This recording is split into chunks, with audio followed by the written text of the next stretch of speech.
पाकिस्तान ने अच्छा कदम उठाया है कि जल्दबाजी नहीं की है। शुरू में ये खतरा था कि पाकिस्तान जल्दबाजी करके तालिबान हुकूमत को तस्लीम करेगा। अब जैसे हमको पता चला है कि हुकूमत ने फैसला किया है कि 4 मुल्क इकट्ठे उनको तस्लीम करेगा जब जब वो होगा, रूस, चीन, ईरान और पाकिस्तान। तो ये अच्छा फैसला है। मगर और दूसरी तरफ से अमेरिका का भी प्रेशर है कि आप पाकिस्तान जो है वो बैनुल अक़वामी मूवमेंट को ज्वाइन करें। तो अभी पाकिस्तान ने पूरा उसकी कमिटमेंट तो नहीं दी है, इसलिए पता नहीं है कि अमेरिका बहुत देर के बाद जाके तस्लीम करेगा या जल्दी तस्लीम करेगा। लेकिन तो एक तो ये बात है। दूसरी ये बात है कि ह्यूमैनिटेरियन मदद जो है, खाने की पीने की चीजें नहीं है, दवाइयाँ नहीं है, बहुत तकलीफ हो रही है अफगानों को लिए, उनके लिए तो जरूर कुछ जल्दी से सामान भेजना चाहिए। और ये भी पाकिस्तान ने पहला मुल्क है मेरे ख्याल में जिसमें सामान भेजा है, आटा और ये खाने वाली चीजें कुछ तादाद में भेजी है, मगर जाहिर है कि ये बड़ी तादाद में और भी चाहिए है। तो अभी तक मेरे ख्याल में जब तक फैसला नहीं हो तो पाकिस्तान को ठहरना चाहिए, एकदम जंप नहीं करना चाहिए तस्लीम करने के लिए। तालिबान ने अभी तक अपनी जो बातें हैं उन पे अमल बहुत कम किया है, बातें ज्यादा की हैं, कमिटमेंट ज्यादा दी है मगर अमल कम किया है। ये फरमाइएगा कि आपको कितना लगता है कि इस वक्त तो एक ग्लोबल कंसेंसस है कि तालिबान को उनकी जो अज़ाइम हैं, जो उनके वादे हैं, उनको पूरा करें और वो उसकी पूरी दुनिया को तसल्ली हो, मगर आपके ख्याल में कब तक ये चलेगा? क्योंकि बज़ाहिर ये लगता है कि चीन का पैमाना जो है वो लबरेज हो रहा है, वो अमेरिका से कह रहा है कि इनके जो एसेट्स आपने फ्रीज़ किए हैं वो आप रिलीज़ करें, और रूस भी लगभग इस किस्म की बात कर रहा है। तो ये तो नामुमकिन नहीं है कि चीन और रूस जो हैं वो और फिर उसके बाद ज़ाहिर है कि ख़ित्ते के दूसरे ममालिक, सेंट्रल एशियन रिपब्लिक्स, वो फिर हो सकता है कि वो इस ग्लोबल कंसेंसस को छोड़े और तालिबान को रिकग्नाइज़ करने की तरफ बढ़ें आगे। इस सूरत में आपको कितना लगता है कि अमेरिका का जो इस वक्त उनकी जो ख्वाहिश है कि पूरी दुनिया इकट्ठी रहे, वो अगर टूटेगी तो फिर पाकिस्तान का क्या किरदार रहेगा? अमेरिका का मेरे ख्याल में सबसे बड़ी ये परेशानी है कि ये जो 2 मुल्क जो जैसे आप कह रहे हैं पाकिस्तान के साथ खड़े हैं, रूस और चीन, दोनों सिक्योरिटी काउंसिल के मेंबर हैं, जो अक़वाम मुत्तहिदा के सिक्योरिटी काउंसिल के मेंबर हैं, और जो भी अमेरिका तजवीज़ दे सिक्योरिटी काउंसिल में, ये दोनों मुल्क ब्लॉक कर सकते हैं उसका। एक तो ये बात है।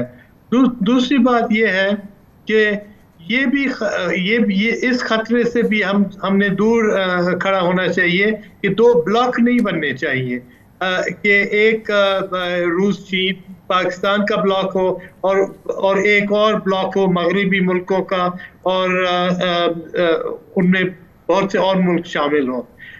हमने हर कोशिश करना चाहिए कि हमारा मौक़िफ़ रहना चाहिए, जैसे हम कह रहे हैं कि जल्दी हो, ज़्यादा देर नहीं लगाया जाए, मगर इस पे जाहिर है कि तालिबान के ऊपर भी प्रेशर डालना चाहिए कि जब तक ये लड़कियों को स्कूल कॉलेज नहीं भेजेंगे और ये मीडिया को क्लैम्प डाउन करेंगे, जैसे अभी उनने बहुत सख्ती की है मीडिया के ऊपर, और जो मामूल की चीज़ें हैं एक मुल्क के लिए वो तालिबान इजाज़त नहीं दे रहे हैं, और इसमें हमारा भी किरदार है, चीन का भी किरदार है कि उनको परसुएड करते जाएं कि बाबा आपको तस्लीम करने के लिए हम तैयार हैं, बाकी बहुत से मुल्क तैयार हैं, मगर आपने अपने रवैया भी उस पर सिर्फ बातें नहीं करनी, अमल भी करना है।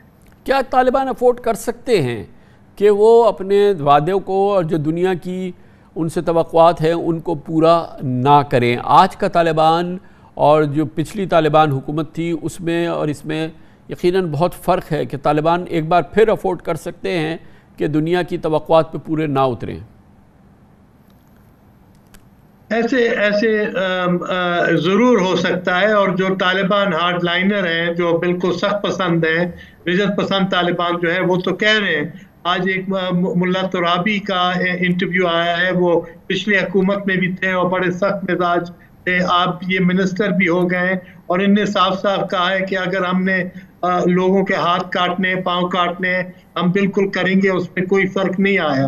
अब ऐसी बयानात जो है ना, ये सबको अफगानों को भी और बाहर वालों को भी परेशानी पैदा होती है कि फिर तो ये तालिबान को बदले नहीं है।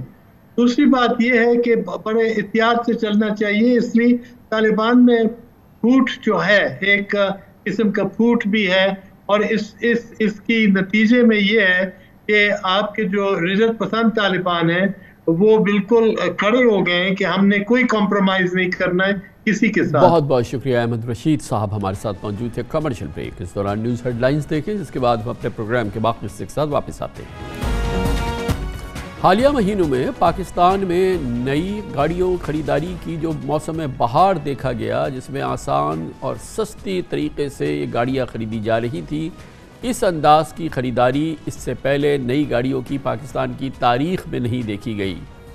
और ये इस बहार की वजह से, इस नाकाबिले यकीन नई गाड़ियों की ख़रीदारी की वजह से पाकिस्तान को एक नुकसान भी हुआ है और मुल्क में बढ़ते हुए तिजारती खसारे और दरामदी बिल में इजाफा हुआ है। अब इसको काबू में लाने के लिए कल स्टेट बैंक ऑफ पाकिस्तान ने नई और पुरानी इंपोर्टेड गाड़ियों की बैंक फाइनेंसिंग पर पाबंदी लगाई है, जबकि मुल्क में असेंबल होने वाली या मुकम्मल तैयार शुदा गाड़ियों के लिए भी बैंकों की कर्ज पॉलिसी को सख्त कर दिया है।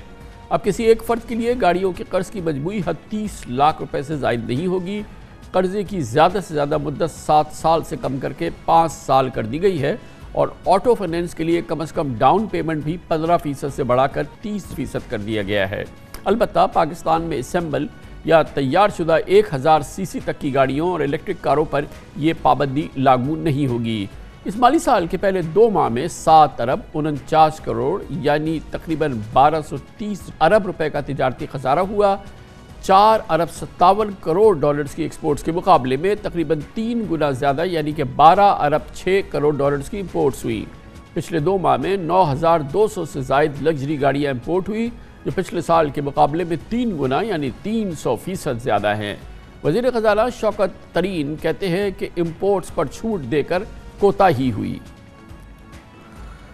अभी तो आपका जो है ज़ाहिर है आपकी रेमिटेंसेस वगैरह जो हैं वो आपको बचा रही हैं, और आपका जो एक्सपोर्ट है वो तकरीबन अभी मेरे ख्याल में होगा कोई 9% होगा ऑफ जीडीपी, और आपके इंपोर्ट्स जो हैं वो 20% से ऊपर हैं ऑफ जीडीपी। तो वो एक इम्बैलेंस है। तो मेरे ख्याल में हुआ थोड़ी हमने एक हमारे से कोताही हुई, लेकिन अब हम उसको कंट्रोल कर दें। हमने आज बैठ के डिसीजंस लिए जो पता चल जाएगा मार्केट को कि हमारी जो मेजर बड़ी बड़ी इंपोर्ट्स हैं और जो लग्जरी इंपोर्ट्स हैं, जो एक किस्म से नॉन एसेंशियल इंपोर्ट्स हैं, उसको हमने थोड़ा सा के ऊपर ड्यूटीज ज़्यादा कर देंगे, ताकि जो डिमांड है उसको थोड़ा कम कर देंगे। तो इंशाल्लाह ये मैनेज हो जाएगा। मुझे इसमें ज़्यादा कोई फिक्र नहीं है।